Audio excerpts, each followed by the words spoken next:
Hi. I think I'm shadow banned right now on Instagram. And my makeup is a mess, so I have like a little filter on right now. And I'm okay. Like stuck in the 90s aesthetic.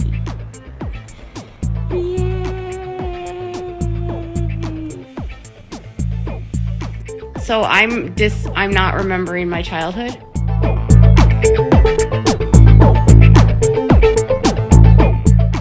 Because in the 90s we had lava lamps and we had black lights.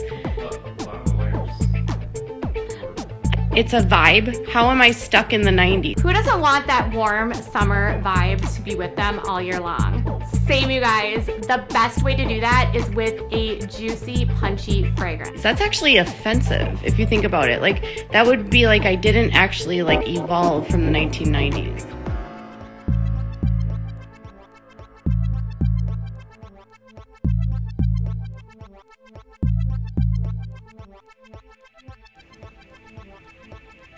Okay, first off, I'm going to turn off comments. I'm just going to be real honest here. I know what the 90s aesthetic is. I know lava lamps were not developed in the 70s, but I'm telling you, they were really popular in the 90s. So was flannel. It's hard to imagine that the Chrisleys get away with this without going to prison. And if I had a client that was consistently making statements on social media when they have an ongoing pending legal case, I would be so nervous to be his attorneys right now. He's even threatening to sue me. But I'm telling you, they were really popular in the 90s. So was Calvin Klein underwear, where you showed like the Calvin Klein like underwear stuff thing.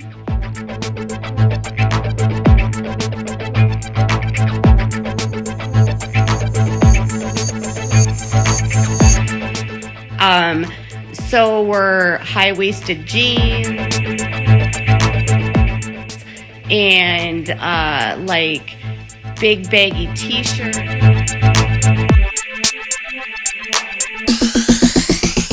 Color block.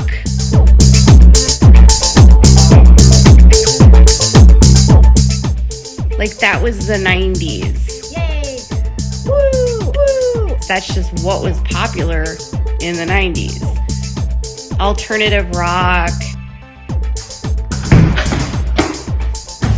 Dude, what the hell are you doing? I guess I'll go, but I don't know what you're waiting for.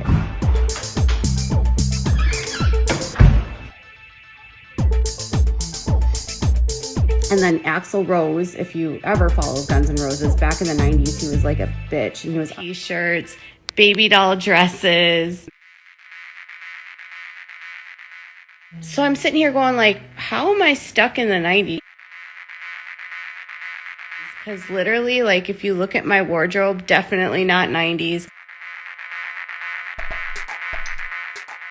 I actually get so annoyed when I see 90s clothes coming back because I'm like, oh God, that's like my childhood. I don't want to go back to my childhood.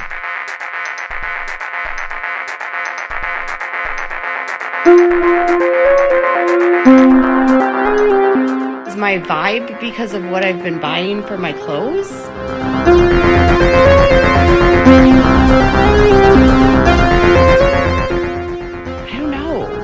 No one's ever told me that I've been trapped in a decade before. I don't even really listen to 90s music. We're gonna go to the JBJ experience. What? I am not a people person, so if I had to hang out with the JBJ fans, woo!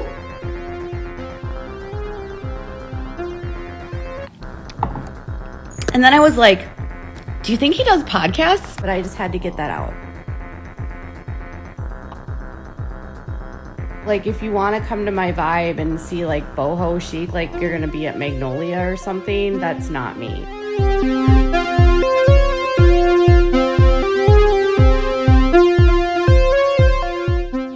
I don't really have a style.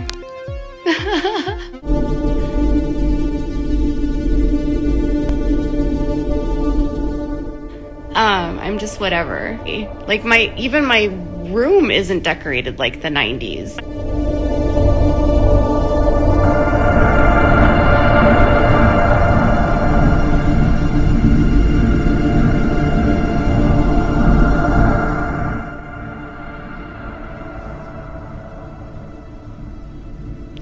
My home reminds me of a Spanish villa.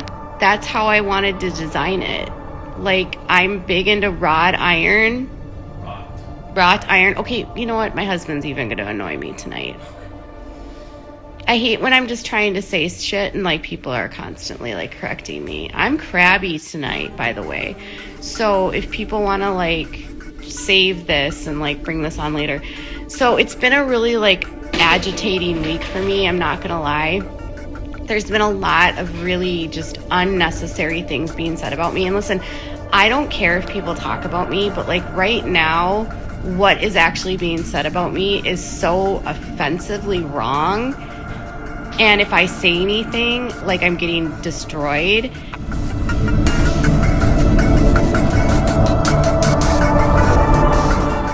And so, like, I'm not losing tons of subscribers or anything like that.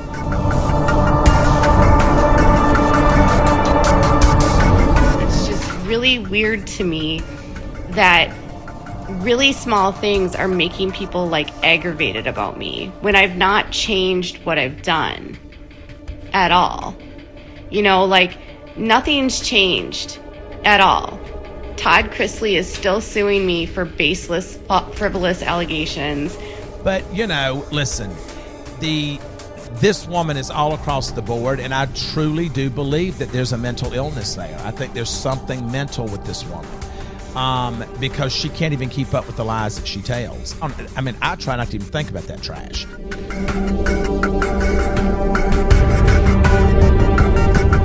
But at any rate, she just posts all this cryptic shit. And people are continuously acting like this lawsuit is meaningful when it's not.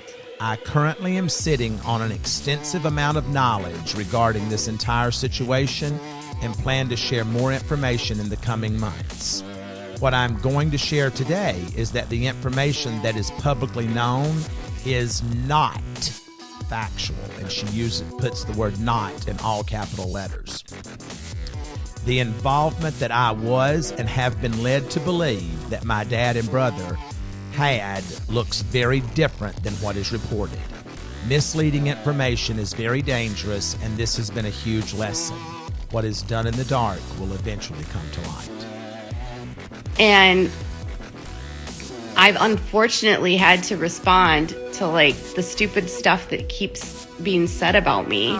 Wanted to hop on here really quick to just address a couple of things because it seems that the closer my parents get to their trial date, there are some things that are swirling around that are just being reported that are very untrue. Never have I ever been a witness for the government, been asked by the government to be a witness, been on a witness protection list, spoken to the FBI about being a witness ever. And so I think I'm gonna have to change my phone number because there's just some shit that's going on, and truly I just want to be left. And they're acting like this is something that's like a big deal when it's really not. It's annoying is what it is. It's annoying and it's expensive. I mean, I don't like clutter. That's 100% true. But if you saw my house, that's definitely not. It's actually kind of nice to not have staff in my house today because I can get rid of some of the stuff. Sometimes when the staff is here, I feel like they're always on top of me, or I don't know, can't really be myself in my own house, which is never, although right now we actually have some good staff, so. I don't really care what people say about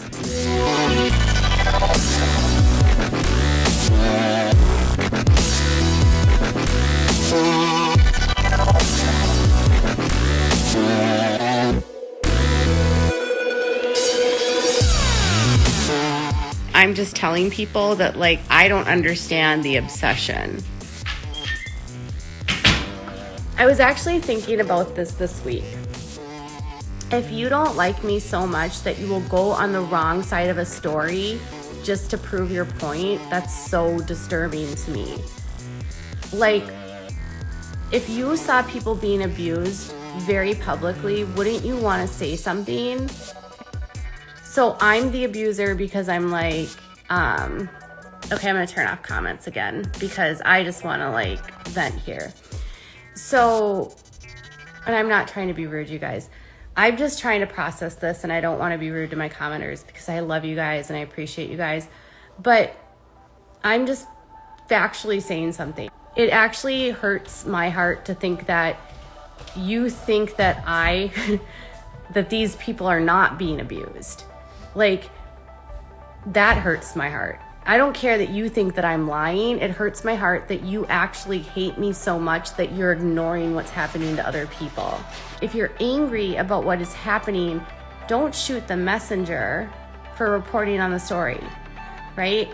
And what I was doing and what I have been doing with the Shekinah story is to try to keep it relevant. It's not an obsession. It's just in the world of social media, you have to keep stories relevant. Do you ignore that? What if you were trapped in a situation and just put yourself in this position? Like, what if you had no one fighting for you and you didn't know that you needed someone to fight for you? It's not popular to speak up for people, and it's definitely not popular to boldly speak out for people. It's controversial. It hurts people's platforms. It hurts people's reputations. It's why influencers don't speak up. They don't want the controversy. And I wasn't wrong. People just didn't want to see it. A lot of reality stars, a lot of celebrities want to control a narrative. I can only report based on the documents, the public records, the interviews. I can't ignore those. And just because it doesn't match the reality doesn't make me the bad guy. That you're the liar, Katie, especially in the world of fast news. Have I been sued? Yes. I'm an easy target because I'm an independent blogger or journalist who has me, my legal team, my business manager, like that's my team. That's it. Because they're gonna assume that I don't have the legal capacity to handle it. Getting sued does not mean that you've done anything wrong. Getting sued means someone wants you to shut up. And they want to use your money. They want to get you to have to spend money, have to waste time so that you stop talking about them. It happens all the time. Literally in the world of the defamation world, nobody wins these cases. If you're flat out falsifying stories, yes, you should be sued. Free speech. And there's a lot of people right now that have a lot to lose, and I'm just like the easy target. So I have had to, for months, stay silent about the situation with the Chrisleys, and I became friends with their daughter, and now I'm being, everyone gets to have an opinion. My crime in this specific case was that I was friends with his daughter. And for some reason, I believe he thinks that I have information that will help his criminal case. And I don't. Problem is that all of his discovery is about his daughter. And I have been for months trying to protect her. So yes, I was hurt when I saw her post and she referred to me as that YouTuber because we were friends. And I haven't talked to her in months, and I miss her, and I still think she's a wonderful person, and I would never want to hurt her. I wish that he would just leave her alone. I care about her a lot.